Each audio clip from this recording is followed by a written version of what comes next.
안녕하세요 여러분. 오늘은 요즘 가장 뜨거운 이슈 바로 민생지원금 25만원에 대해 쉽고 현실적으로 설명해 드릴게요. 과연 이 지원금이 우리 실생활에 어떤 변화를 가져올지, 그리고 관련 법과 제도는 어떻게 바뀌는지 하나씩 차근차근 알아보겠습니다. 먼저 민생지원금 25만원이란 정부가 국민 생활 안정을 위해 한 사람당 25만원씩 지급하는 정책을 말합니다. 코로나19 이후 경기 침체, 물가 상승 등으로 힘들어진 국민들을 위해 정부가 내수 활성화와 가계 부담 완화를 목표로 내놓은 대책이죠. 그런데 이 지원금 그냥 현금으로 주는 게 아니라 대부분 지역화폐나 소비 쿠폰 형태로 지급됩니다. 이게 무슨 의미냐면 현금처럼 아무 데서나 쓰는 게 아니라 동네 마트, 전통시장, 식당, 미용실 등 지역 내 지정된 곳에서만 사용할 수 있다는 거예요. 즉 저축이나 투자가 아니라 당장 필요한 생활비, 식비, 생필품 구입 등 실질적인 소비로 이어질 수밖에 없는 구조입니다. 이렇게 되면 어떤 변화가 생길까요? 첫째, 우리 동네 자영업자와 소상공인 매출이 확실히 늘어납니다. 실제로 과거 재난지원금 지급 때 식당, 마트, 미용실, 전통시장 등에서 손님이 눈에 띄게 늘고 매출도 단기간에 크게 올랐다는 사례가 많았죠. 골목 상권과 지역 경제에 활력이 생기는 효과가 기대됩니다. 둘째, 가계 부담이 줄어듭니다. 특히 식비, 생활용품, 교육비 등 꼭 필요한 곳에 쓸 수 있기 때문에 생계비 걱정이 한결 덜해집니다. 갑작스러운 위기나 실직 상황에서도 긴급복지 역할을 할 수 있다는 점도 장점입니다. 셋째, 전체 경제에도 긍정적인 영향이 있습니다. 전 국민이 단기간에 소비를 늘리면 내수 경기가 살아나고 생산과 고용에도 좋은 파급 효과가 생깁니다. 이른바 생산적 복지 효과죠. 넷째, 소득 재분배 효과도 기대할 수 있습니다. 정부는 저소득층, 취약계층,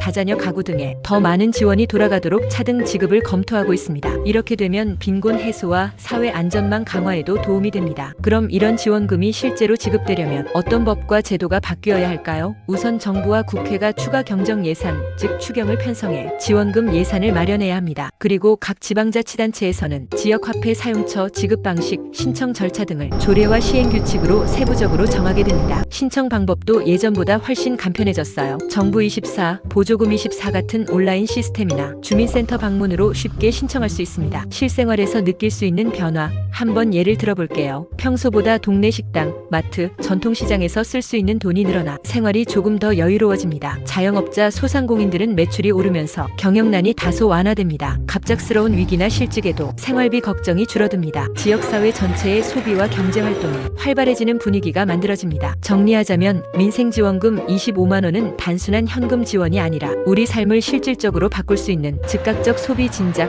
가계 부담 완화, 지역 경제 활성화, 빈곤 완화 등 다양한 긍정적 효과를 가져올 수 있습니다. 이런 정책이 제대로 시행되려면 정부와 지자체, 그리고 우리 모두의 관심과 참여가 중요하겠죠? 오늘 영상이 도움이 되셨다면 좋아요와 구독, 알림 설정까지 부탁드립니다. 여러분의 생각이나 궁금한 점은 댓글로 남겨주세요. 다음 영상에서 더 유익한 정보로 찾아오겠습니다. 감사합니다.